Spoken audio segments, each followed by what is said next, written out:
Most people think a call center is a building full of headsets like my guest today is wearing and scripts. But my guest actually thinks a call center is a cathedral of human communication. And Mm. he would argue that the phone is actually the last place on earth where a stranger's voice can still change your entire day. At the age of 27, Richard Blank left Northeast Philadelphia for Costa Rica on what was actually supposed to be a short trip. Guess what? He never returned home. He learned the business from the inside, and in his mid 30s, he started from a single seat and built it into a bilingual operation that has trained over thousands of agents. He also owns the largest collection of restored American pinball machines in Central America, and he has actually used them to run his company. So I want you to stay with me because we are not talking about a hobby today. We're talking about a leadership system. Welcome to the Clarity Mandate, Richard Blank. Well, doctor, I am so happy to be with you and your amazing audience today. Now, behind the scenes, we had to work on it a lot to get here today, but Thank you for your grace. Thanks for giving us some grace with our scheduling of issues. But course, listen, I made the cut. I would have done anything to be on your show. So thank you. you are great. Anyway, I just want your audience to know there are two individuals out there that worked very hard to be here today. Thanks, Richard. So you were in your 20s, around Yes. 27, in a foreign Mm. country with a one-way pattern forming around what was supposed to be a temporary kind of trip. Most people Yes. in your kind of position will feel the same uncertainty that you did. But guess what? They would go back home. You stayed and you eventually built. I don't want the romance of the story. I want the mechanics of the decision. What was the specific signals to you that made you to trust staying and building? And what made you to understand that this was actually a strong signal and not just some wishful kind of thinking? Because think about going somewhere for what was supposed to be a short trip and then making a decision to stay and build the way you have done. It's really something I'd like you to speak to. Of course. In fact, it's one of my favorite subjects. Doctor, as you know, being bilingual, it beareth the mark of higher education. It's something you can bring with you, and it's not heavy. And so I was coming to Costa Rica, as they say in baseball, starting on third base. I had momentum. Spanish was my major in college. I had an open mind in regards to other cultures, and I was willing to leave my culture behind and get past certain guilt, pressures, and expectations Wow. and try to live a free and beautiful life. Now, 27 is an interesting age, doctor. You have some individuals in the past that were very prominent at 27, like Jim Morrison and Jimi Hendrix and Janis Joplin and Kurt Cobain. These individuals were at the peak, but then again, they're preserved. And so at 27, it's almost like your soul is telling you to have a hero's journey, to go out there and drink life and test the waters and see what you got. See if you got some grit and vigor. And so when I was given this one in a million opportunity, I wasn't foolish. I realized that after 2 months and seeing this environment, especially the call center environment where it seemed easy to me, that I knew that this was the best soil for my plant to grow. Wow. And so I was able to put everything aside and think of myself first and what would give me the most beautiful and fulfilled life. And thankfully, I've been here for 25 years, celebrating 19 in business. And it's been a dream, and fortune does favor the brave.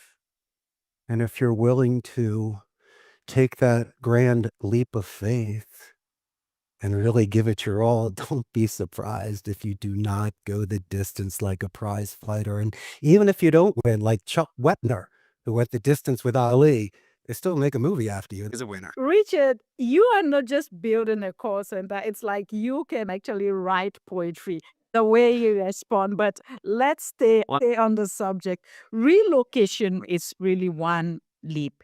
But starting your own company in a foreign land in your 30s, after you already understand and you knew how the business was from the inside, for me, that was really a second quarter leap for you, not just being out there and being in the call center, but actually living where you were to start your own.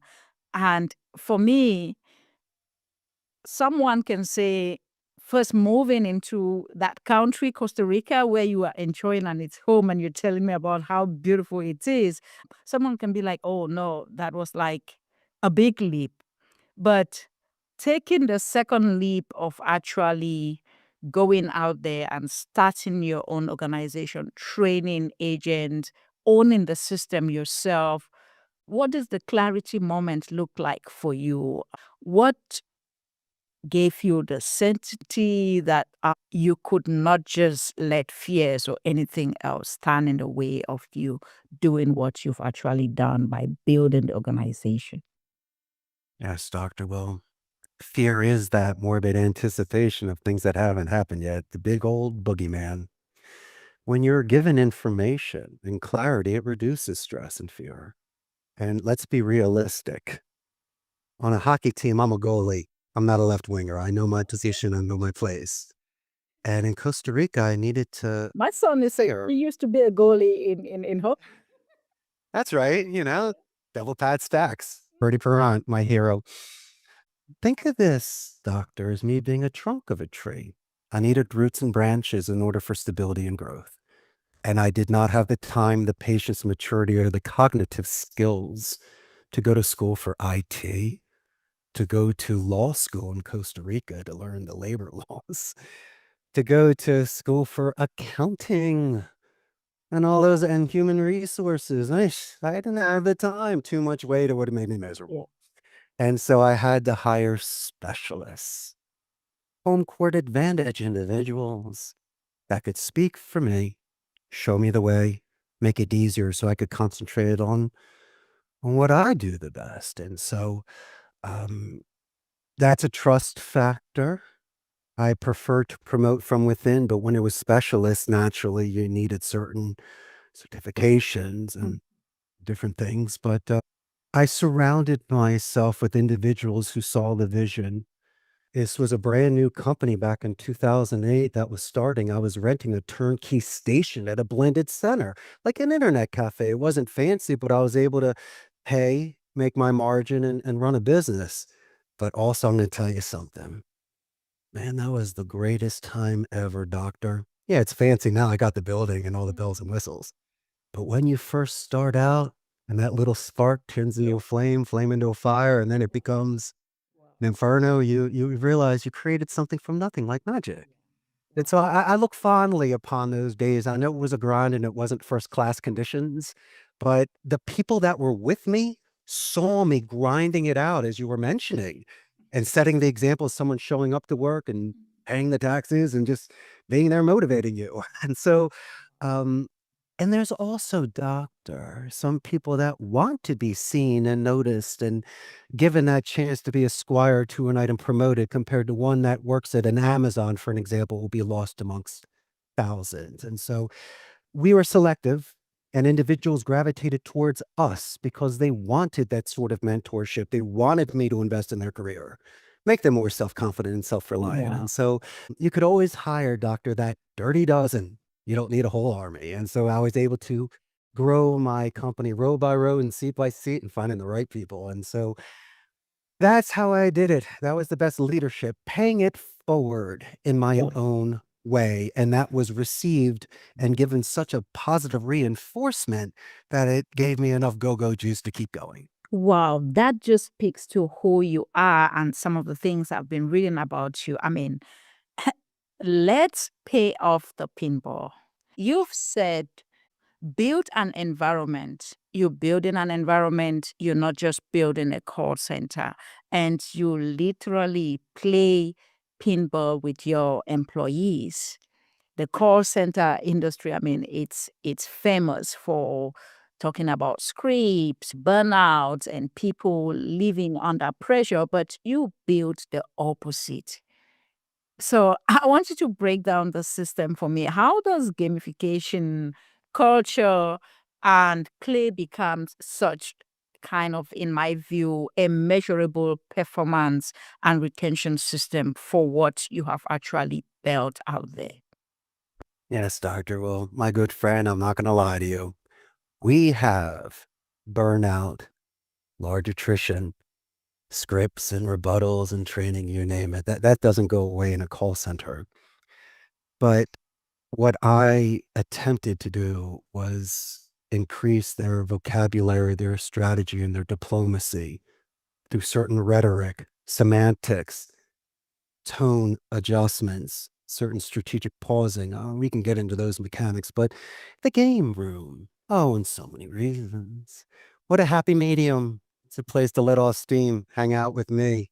I grew up in the 80s owning a pinball machine. It was like Ricky Schroeder and Silver Spoons. It was a dream. And so one man's trash is another man's treasure. And if someone's selling a pinball machine, I'm going to say, hey, Doc, come on, let's drive 4 hours to Arizona with a couple wads of 20s and come back with these machines. And what did that do? It was almost like a Willy Wonka effect. When people were coming in interviewing my company, they saw the game room and they realized this was a place that, besides working hard, you could have fun and meet people from different departments. But psychologically, Doc, it's almost like when you watch someone that runs in a city and they're at a stoplight, they run in place to keep their momentum.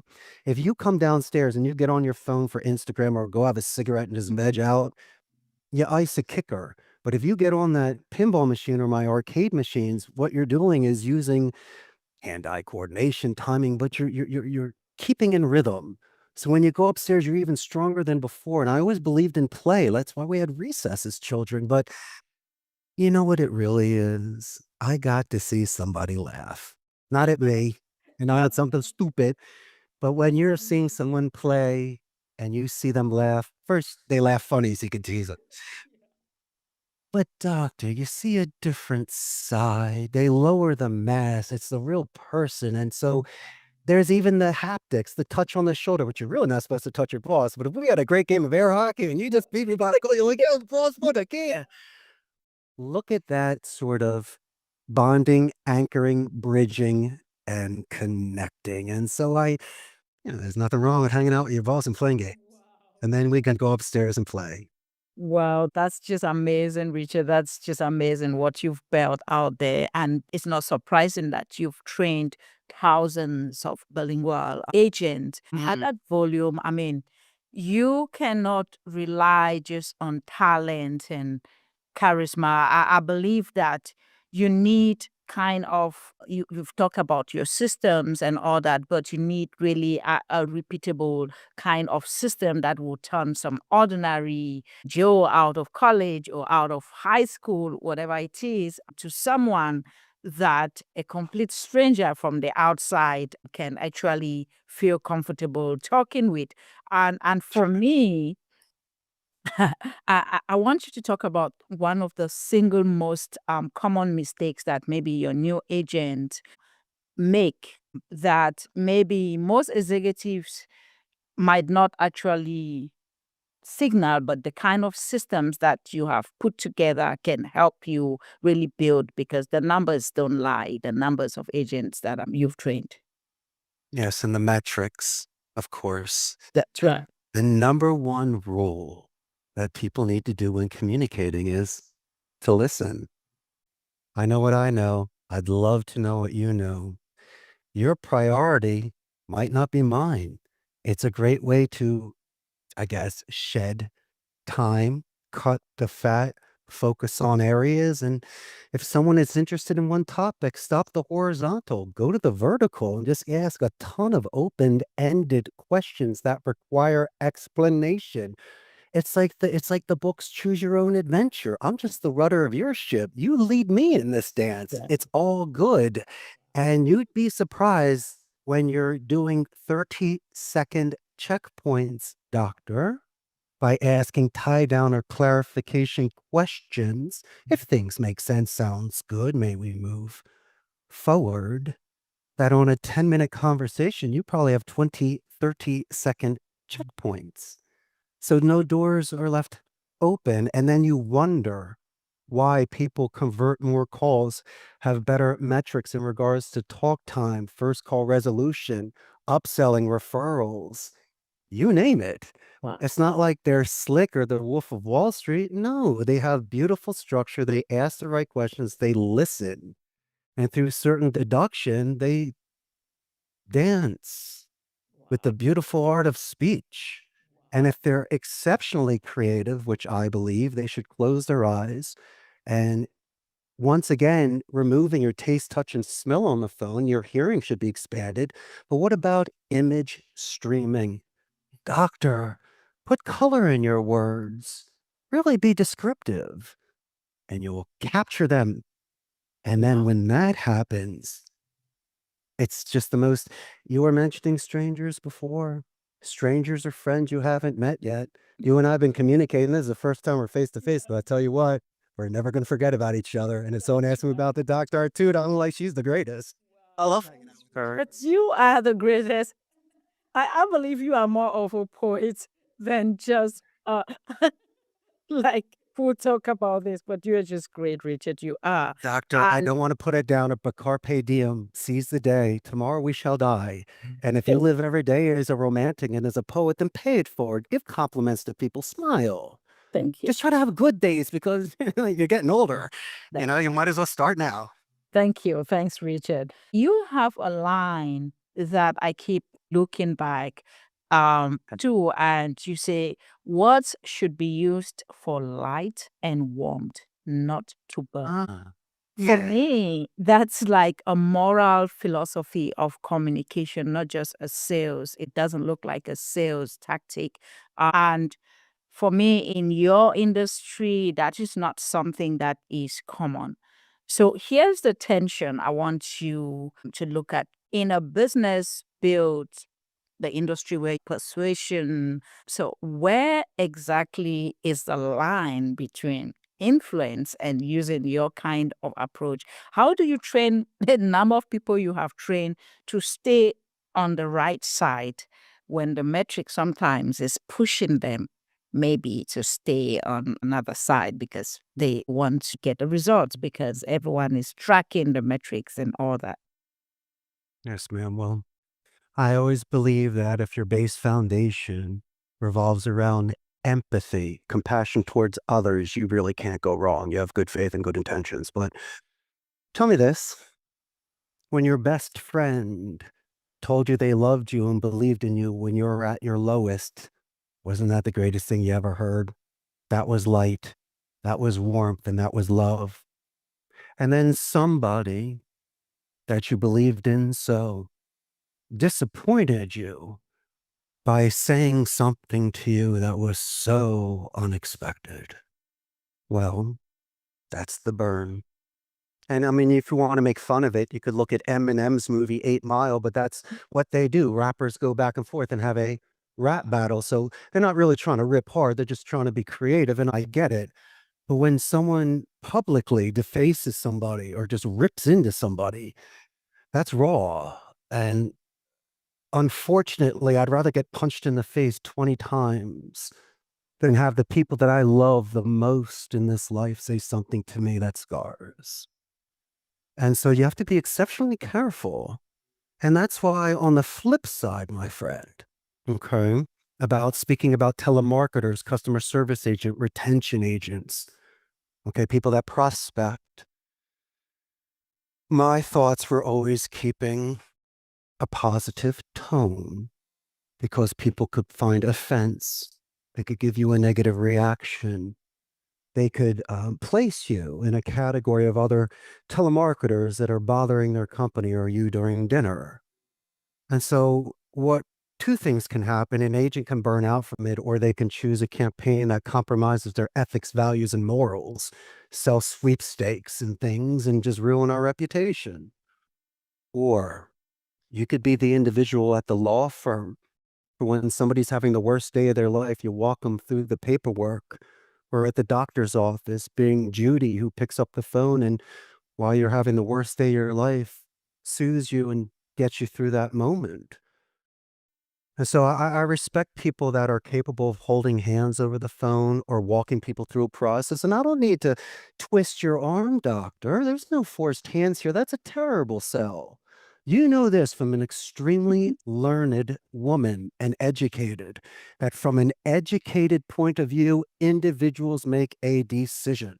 Yeah. So as long as my delivery is clear, concise, I answer all your questions, roll the dice. Maybe put a little Richard smile and spark to it, but that's just the way the game is played. Wow. And I'm okay with that. And I'll tell you why. As much as I want to close every deal, India and the Philippines are half my price. I'm not a 24/7 shop. And we also don't speak other languages that people might require, like Chinese. So unfortunately, through an educated point of view on my end, doctor, I couldn't accept your account.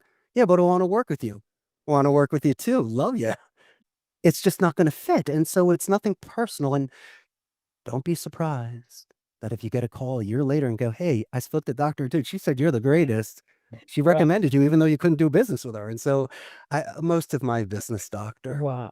is That from referrals of when I left the Spark. Wow, that's amazing. The human connection, the focus on the individual, and I like what you just said. Don't make it personal. Have a positive attitude. And for me, let's talk about this counterintuitive perspective.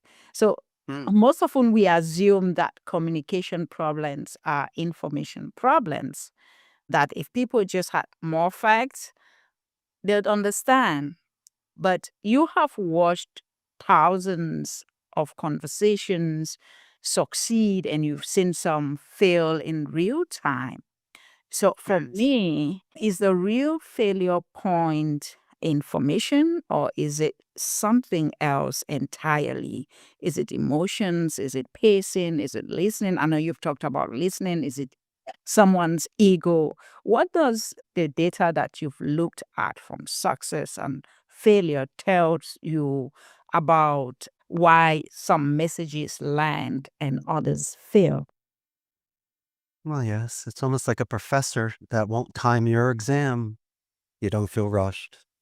I've been given the pass to pitch, either by a gatekeeper or a decision maker. And when that happens, the chains are removed. So when you're mentioning information, you have all the time in the world. You can even send more information. The information thing should not be the make or break. So I'm going to put that away if you get the pass to pitch. How do you get the pass to pitch? Well, you got to make sure you make a pretty good first impression. And so what happens is, doctor, that most people are not living in the now. They're living in the now if they're being, I don't know, physically involved. Like, let's say boxing, you're in the moment, or you're eating something, or there's some sort of sensation that your body is feeling. That's a now. But most of the time, you're just sitting around, you're thinking of, you're not here unless you have some sort of physical simulation. And so it's very difficult to get people's attention. And so I had a couple tricks that I did to at least allow you to jump clouds and have romantic deaths. How about this? You got to respect the kid that walks across the dance floor to ask his crush to dance. Even if she says no when he walks back, the whole school realized that versus that art. Even though you got rejected, you kind of learned from the learning experience that you are so bold and brave that That's nothing in the world can stop you. And so, and maybe she might say yes. yeah, And then you have the best night of your entire life. And that's so right. it's made on chances, and it's made on that sort of shoulders back, chest out, chin up, and just, as you say, allowing the sun to shine on you. And so how do I play this telemarketing game? Well, I always believe that when someone's name is mentioned, Dr. Vivian, You say it with compassion. And you say it like I've known you before. I know some other Vivians. You are the coolest I know, but I know other Vivians too. And so even if you know a Vivian, you're like, hey, Vivian, just pretend it's like your best friend that you met before. And so what happens is it's not like Vivian. I mean, that's weird. You could use anonymity in the beginning. Like if you pick up the phone, you're like, hello, hey, Vivian. You're like, hey, Richard Blank. It's a great way to start. What I used to do, I would always do a company name spike. Clarity Mandate, how are you today? And I'd say better than the person answering the phone. What does that do? And let's just use 30 seconds. That's all I'm going to give you. The rest is up to you. You do a company name spike with anonymity. So it almost sounds like you've been there before. And the way you say the name is so good, at least you got it out. It's almost like a speaking part in a movie. At least you had one line. You better say good. And you did it. And what happens, my friend, is that gatekeeper that is in that trance, black and blue from all the calls coming in, realizes this is a little bit different. It could be a family member, best client, or somebody. So there, what it is it's a positive reinforcement. Instead of saying, is this a sales call? Why are you calling? Take me off your list. And my favorite one, F you. Thank you. They usually say, who is this? And then I buffer that a little bit. Oh, I'm so glad that you asked, Judy. My name is Richard Blank, but I got a double dip because you're going to say, oh, Richard Blank. Which company are you with? He didn't say, take me off your list. Who are you calling? No, I'm still in the comfort zone. Those four back and forth is 30 seconds of pauses, company name spike, introductions, who I am, asking once again who I am, because you like how I sound, Judy. And then I'm going to let you know, hey, Judy, when you transfer me to Vivian, I'm going to let her know how amazing you are. Oh, that's so nice, Richard. And then I get translated. Hi, this is Dr. Vivian Atud. Doctor, I just got to let you know, Judy's the greatest. You don't even know who I am yet. And you go, I know she is. I know she is too. And then we go over again. It's not the company name spike, it's the gatekeeper name spike. And you go, who is this? Richard Blank. Well, Richard Blank, who are you with? Ah, come on. I got doctor for 2 minutes now. I'm definitely going to pitch my stuff. How do you like that? Let's just start instead of a 10 defense, let's drop it to a 6. And I'll take the 4 that you gave me and move that mass into a forward motion. Thank you. Well, and if you do that 150 times a day, you might catch someone at a good day. You might do the right thing. Your metrics will be better. You'll enjoy your day. You jump clouds. At least you did a company name spike, a positive escalation to the secretary, and you introduced yourself well. If you get killed after that, that's a great phone call, and your boss will be proud of you. That's all Wow, I gotta say. that's amazing, Richard. Thank you for sharing those really amazing insight and methodology that you use. It looks to me it just sounds like a scientific methodology that really works, and the metrics, like you put it, can speak that it works.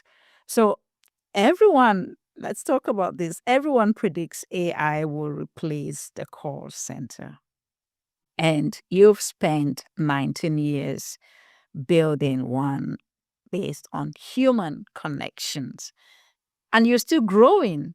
So I want you to structure what you are looking at as AI is going to handle, not going to, it's already handling lots of the routine.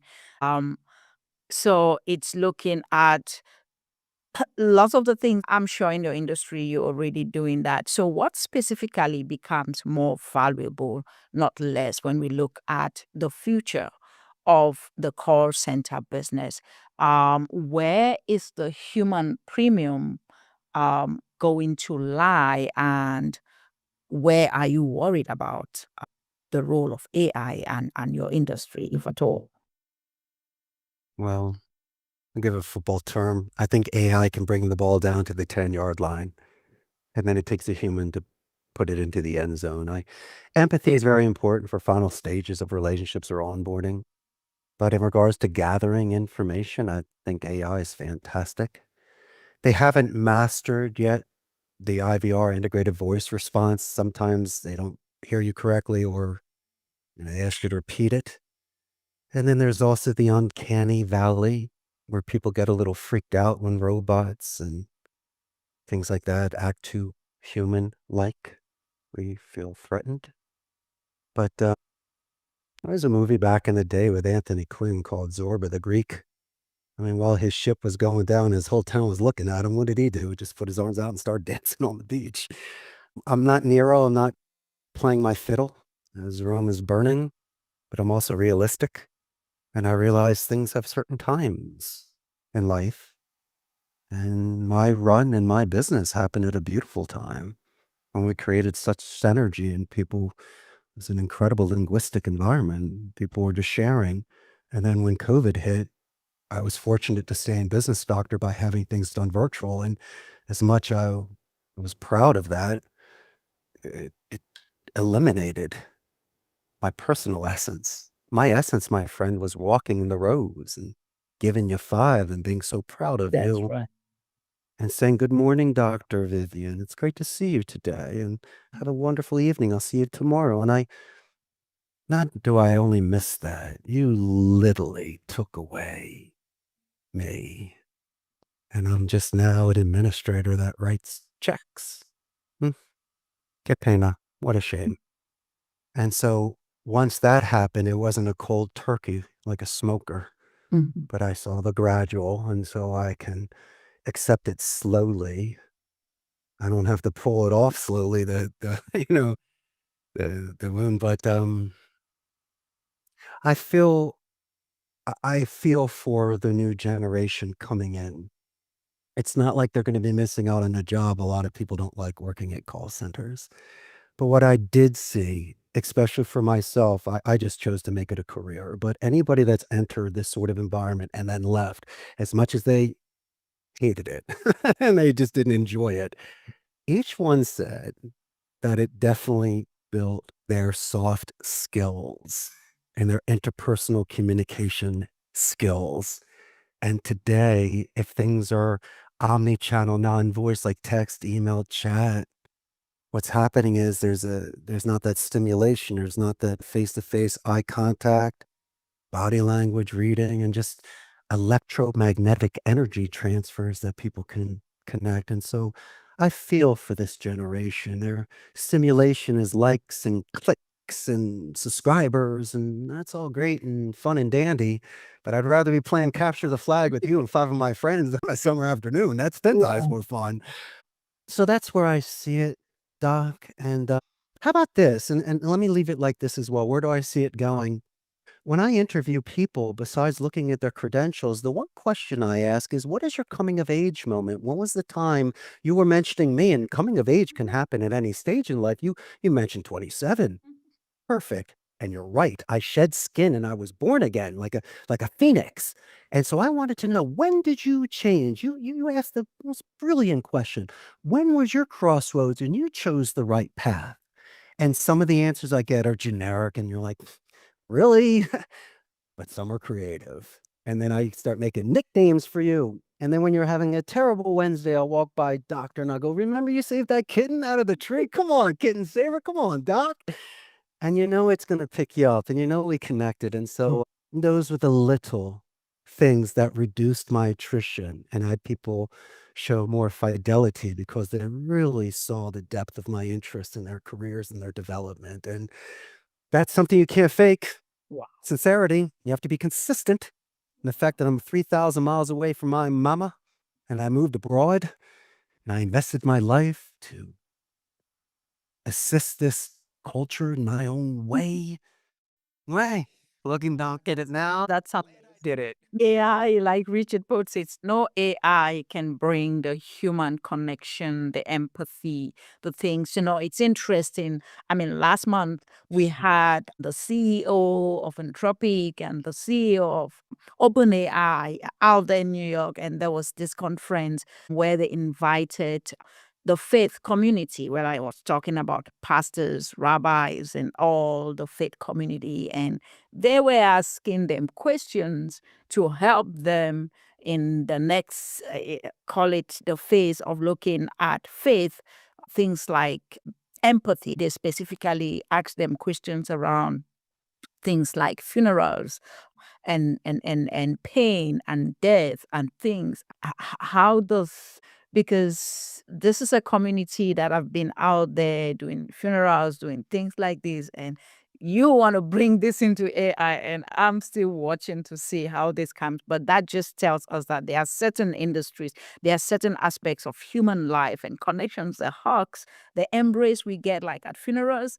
And AI speech or whatever, it's not going to help us with that, because those kind of things, we still need the humans. So, like you put it, I think every industry would be enhanced and not really replace the human aspect. Is still always going to be important. You actually have a scholarship at your old high school out there in Philadelphia for kids who want to study a world language. And for me, and that for you, it's part of the things that really, it's the decision for you to live abroad and speak multiple languages, or bilingual, and now you are able to build an industry out there just because of knowing more than one language. And you've also built something for me with an intergenerational dimension to it. So as we begin to close this episode, I want you to talk to us about your thinking about the endowment scholarship, and where you see the future of this generation and languages, and the role that learning about different cultures, because it's interesting. So I want you to speak to what really guided your decisions to do what you're actually doing, and thank you in your community and your former high school there in Philadelphia.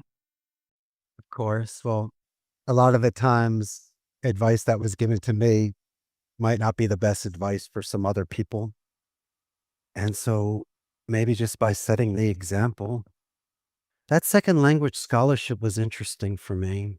If I may disclose something to you, doctor, my grades in high school were terrible. I was immature, I wasn't focused, and my dedicated Spanish teacher, Doña Esperanza Galshak, wrote me a college recommendation letter, and that sparked something in me that could potentially be my major in college. And then the late Principal Norman Schmidt, without his college recommendation letter, there's absolutely no way I was going to get into the University of Arizona. No chance. And so my main man hooked me up, and he knew it too. And so what happens? uh, Destiny happened. If it wasn't for that, Arizona, Costa Rica, my beautiful wife, and my beautiful life. What do? You pay it forward. And so I also realized something else, doctor, that you can put your phone down and still speak a second language. I don't need technology. I don't need to bring it with me, and I don't need Google to look it up real quick. Anybody that learns a second language, that's dedicated practice. That's above and beyond the classroom. That's someone that really loves it. And so someone like me that did it, I go, man, oh man, it's like the gym. You see the muscles. Yep. And it's just a simple way for me, my friend, just to say, thank you, Abington Senior High School, for believing in me Wow. when I was a dumb 18-year-old kid that had no idea what I was going to do with my life. And at least you gave me a little bit of a push in the right direction and wind in my sails. And I don't forget those things, doctor. I don't forget this time that we're spending together. And so anytime that there have been people that have entered my life that are just amazing people that shine, and they're just beautiful people, it's my pleasure to speak so well of them behind your back. Wait till I talk about you to everybody, doctor. I'm going to talk about you to everyone. Thank you. That is what you want. You want people to speak about you behind your back in such a way that when they meet you, they say your reputation preceded you. And that's my goal. And, unfortunately, Norman Schmidt is not with us anymore. But the beautiful thing is, I'm still speaking about this man. It's not my family, but he kind of was. He did something great for me. And so always remember those along your path. Mention Wow. their names. Wow, God bless the family of Principal Norman Schmidt, who is not here, but his family and all of you who were students in the high school during his reign. That's just amazing. And guess what? You're sowing the same seeds that he sowed in your life, and you're doing even more to the students. And guess what? I can only imagine how many students out there are saying, God bless Richard Blank for giving me this opportunity to learn this. And thank you. I think everyone that is of good heart out there listening to this kind of story and just reaching out and helping students get a chance, like the principal gave you a chance. Your Spanish teacher gave you the recommendations and all that. And that's amazing. So, Richard, what's next for you as we begin to close? And how can people find you? So that we'll put all that in the show notes, but just say it so that people hear it. I don't know about you, but I love cameo videos, and I always get them from my favorite people. I just treated myself to a cameo from Mr. T, one of my favorite actors of all time. Yeah. And Mr. T gave me some beautiful advice. He says, Richard, I want you to stop and smell the roses. You've worked so hard. Enjoy your life. And so looking back at it, I could have taken more time to do more things, but I was too focused on growing the business. But doctor, not now. I want to slow down. I want to enjoy.